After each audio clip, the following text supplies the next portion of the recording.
Hello everybody, welcome to WhatCulture Gaming. I'm Scott and let's just keep talking about the Grand Theft Auto Definitive Edition, the supposed Definitive Edition. Now, it's been one of the rockiest launches, I was going to say in quite some time, but we were all there for Cyberpunk 2077, we were all there for Fallout 76. One of these just seems to come around every few months, but never in a million years did I think it would be Rockstar or a Rockstar published game that it would happen to. I thought that they would at least take the time to put one eye on the reality of what they were putting out the door.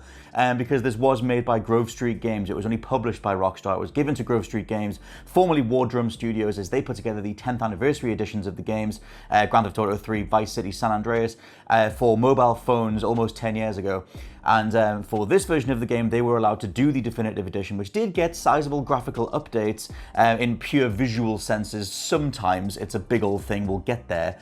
But the reality of what we've got is filled with mistakes, bugs, omissions, things that just fly in the face of one of the most dedicated fandoms in gaming history. There are so many obvious talking points and important things that need to be fixed going forward. I don't think that we can aim for the sky. I don't think we're going to get the likes of, San Andreas style crouching and rolling and diving out of a moving car into GTA 3. I think this needs to be a reasonable look at what can actually be fixed to make the Definitive Edition more acceptable overall. I'm Scott from WhatCulture.com and this is how Rockstar can save GTA Trilogy Definitive Edition. Number 9, restore the soundtrack. Okay, I couldn't believe that this was a thing. I know that if you go back to the 10th anniversary editions, there were a whole bunch of songs that they couldn't relicense for that anniversary edition either. So there have been a handful of tracks that are still only available on the original PlayStation 2 version. And I'm never this guy. I'm never this entitled fan that is like, oh my god, I can't believe they didn't do the thing. It must be right, by what I'm saying. But at the same time, you're Rockstar. You make more money than any other developer. You make like $8 million a day, last I checked. You have the money to go out there and relicense these songs, which are fundamentally important parts of these productions. And the artists that are missing from the soundtrack are massive parts of each individual game's identity. The likes of Michael Jackson in Vice City, the likes of Rage Against the Machine and Ozzy Osbourne in San Andreas. There are way more than that. And I wrote down a handful, like I said, Ozzy Osbourne, Rage Against the Machine, Michael Jackson, James Brown, Tom Petty, Running Down a Dream. Everyone's got their favorite songs from the original run of the Grand Theft Auto trilogy, and likely the majority of them aren't in here anymore. And like I said, I don't want to be that entitled fan, but I think you're Rockstar, you're calling this the Definitive Edition, you have money, just make it work. Or at least get out there and tell people what is not included in the collection beforehand. They waited until it was out there in the wild before the reality of just what wasn't included got out to the, en masse. And I think that was a horrible way for it to be handled. However, if we're going by what can actually be done, it's literally just a case of money. And I know that the music industry can set astronomical figures on some of their songs. Still, you're Rockstar, you make astronomical amounts of money. How about putting it back into getting Billie Jean back into Vice City? Number 8, add atmospheric effect when at height. Now, this is something that you might have seen over the years before the Definitive Edition. There's a whole bunch of fan mods over the years have zoomed the camera all the way out, removed the draw distance, removed the fog, removed the atmospheric effects, the weather, etc., and just looked at the likes of San Andreas from a distance. It just looks like a tiny little miniature island. It looks like a Fortnite map, or it looks like the Thunderbirds Island or something. It looks tiny. And that was one of the things that the first time you see it, you go, oh my god, when I was a kid, it felt like San Andreas was this other world on the side of the screen, and now it looks absolutely minuscule. Now, in the Definitive Edition, that's what they've gone with. They've just removed the draw distance altogether, which is the same thing that drastically affected the Silent Hill remasters, Batman Arkham Asylum's remaster, where, even if the use of fog, let's say in Silent Hill, was a hardware limitation, it very much played into the atmosphere of those games. It became an artistic choice. Maybe part of it was at the time too, because it added to that game's overall atmosphere. It was fundamentally integral to how that game felt to play. Same in Arkham Asylum, you needed a healthy amount of fog across the asylum to add to that game's atmosphere and the way that it feels moving around that place as Batman.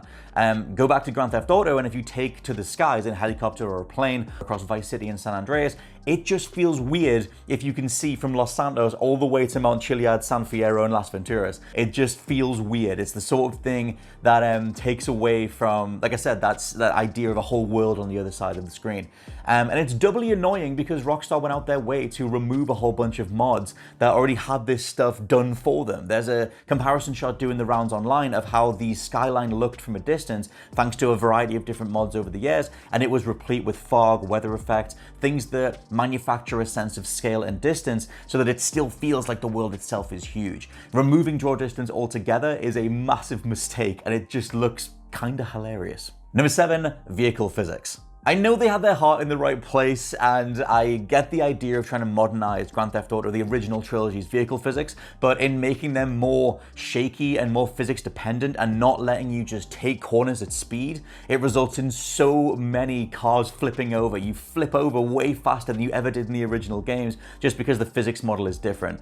Now I know that Grand Theft Auto 4's physics model completely divides the room. I personally hated it. I thought you drifted way too much in that game, and GTA 5 tried to bring things back a little bit, which is a bit more like what these games are now aiming for. It's a bit more arcadey. You can do high-speed chases, but it doesn't have that full-on take a 90-degree bend at speed feel that the original trilogy had. Now I think that's what we should have again, because these games' maps are made for that physics engine. You know, there's tons of right angles, there's tons of grids. You know, you think of the way the map is designed. You're not supposed to be thinking about braking necessarily. You're supposed to be going on high-octane, crazy police chases and mission design that encourages you to be as experimental and chaotic as possible. You shouldn't fail a mission because you took a corner at speed, rolled over, and then the game blew you up in a couple seconds, because now the time for car to detonate timer is a lot less than it was before as well. I'm going to get to those things in a minute, but overall, I think if we reset to the original game's physics, that stuff would just support the mission design, support the feel of these games a lot better than what we've got at the minute. Number 6, AI on NPC drivers can be terrible. Look online and you'll find a bunch of clips doing the rounds of people just being taken out by planes, dive bombing out the sky.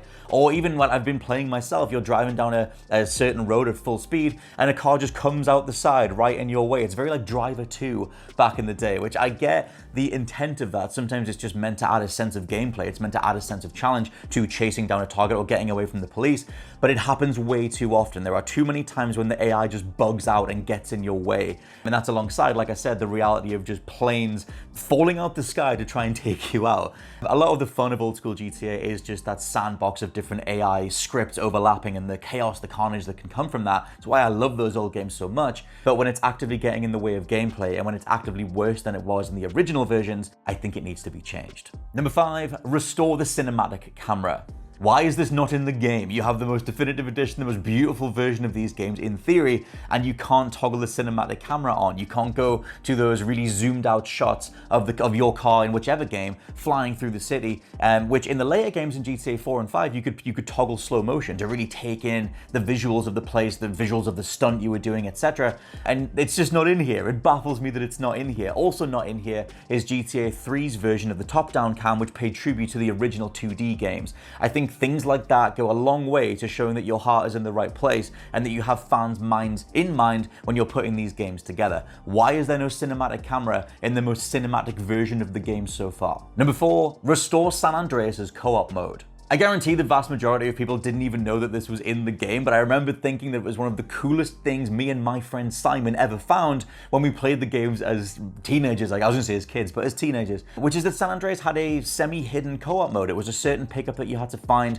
right next to the Grove in the beginning of the game, which let you play the game in split-screen co-op. It was more of like a chaotic thing. You can just go on police chases, you can just go do crazy stuff together, but it was a fun addition. I think if you're gonna do, again, the definitive edition, and you're gonna have the hardware backing up all this stuff, it's easier than ever to render the map in 2 places at once and let you have a full-on co-op version of San Andreas right there and then. I get the reality of removing it if you need to do some sort of through-line vision for what San Andreas is. Like I said, the co-op mode is largely forgotten about or barely talked about these days. But if you're gonna have the pool minigame and the basketball minigame and everything else, put the co-op mode in as well. Number 3, the little things.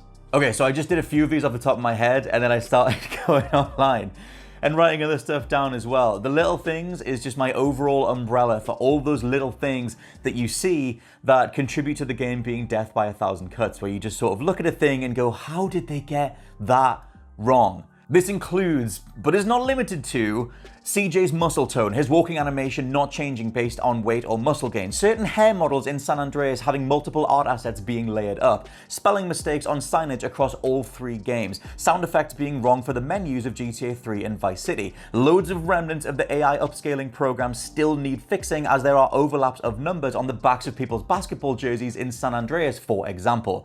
The chainsaw sound effect in Vice City cuts off and repeats way too fast. The minigun barrel doesn't even spin in Vice City. Some hedges are now solid objects, impeding shortcuts like at the top of the street outside your HQ in GTA 3. The time for upturned cars to explode is now down to about 2 seconds from 5 seconds, meaning that you'll likely die when still in the crawl animation trying to escape. Pushing triangle when running up to a car no longer works, and you have to stop and push triangle again to actually get in. Sometimes hitting triangle to jump out a car in motion in Vice City and San Andreas just makes the car brake instead. Lastly, but not least, even the Rockstar logo pool that you can visit in Vice City has the wrong amount of spokes on its star. I mean, what is it the AI program they used to upscale it getting that wrong? Is that someone going in not realizing that it was a Rockstar game? Like I said, I don't like being this kind of fan, but it's insane. It is insane. Number 2, performance on Switch and across the board. This is just a basic thing, just take advantage of the hardware you've been given, and old school PS2 at the root games upscaled should run reliably at 4K 60 on modern consoles. They should run at 4K 60 on the PS4 and the Xbox One, let alone, potential of 4K 120 or whatever we want to start calling it, unlocked frame rates, things like that.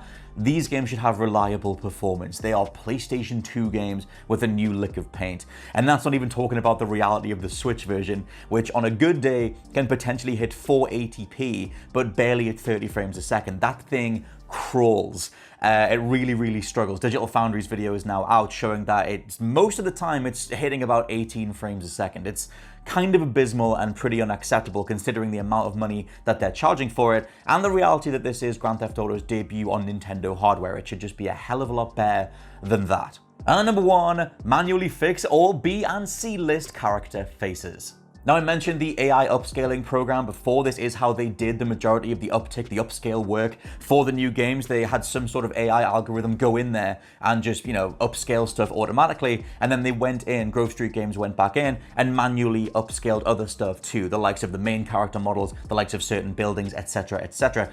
However, there are very obvious, ridiculous omissions in regards to that process once you start playing any of the games. Claude, for example, in San Andreas, when you meet him again, Claude being the main character from GTA 3, when you meet him again, they didn't even use the model from GTA 3 carried over. They let an AI upscale thing just do its best with the version that was there in the original, which makes him just look hilarious. Also the case that was doing the rounds back at launch is the likes of Denise in San Andreas. There are just tons of what would be notable B or C tier characters that you're going to talk to a lot. Either they're going to be in cutscenes, you're going to be hanging out with them, maybe if you're trying to date someone in San Andreas, for example, that thanks to the auto upgrade process has not done enough. And I don't know if that's the case where they needed more time to do this. Like I said, it's Rockstar. You would think they would take the time to do this stuff properly. I have no idea, but I think that at some point they need to do a manual pass on every single character that's going to appear in any cutscene, whether that's a B tier character, a C tier character, whatever. If it's someone whose face is front and center, you can't rely on the AI algorithm. Obviously, it goes without saying that I've not made a video game before, but I think if you're out there talking about the AI version of upscaling that you did, which is the interview from The Gamer that you can go read with the lead art director talking about that was the process, then you have that in mind. You have that's the thing that you guys were doing. If the solution is more time, then it falls back on Rockstar's case. Maybe Rockstar, maybe Take-Two, maybe they were the ones saying, get this thing out the door. I don't know. But the reality is that what we have is a shocking product for a definitive version of what are, in my case, and I know millions of others, some of the best games of all time. And everybody involved can do a hell of a lot better. Again, I hate being that fan, but it literally just is the case that for the money we're paying, they can do a lot better for selling us the definitive edition of these games, because they are absolutely categorically not the case. But let me know what you think down in the comments below. Did you buy the GTA Trilogy? Are you enjoying it? I'm still enjoying it for what fun I can get out of it, even though it breaks every now and then. And the frame rate accelerates to the point where the game crashes in Vice City. Very fun bug to have every now and then. But let me know what you think of everything so far. And for now, I've been Scott from WhatCulture.com, and I'll catch you soon.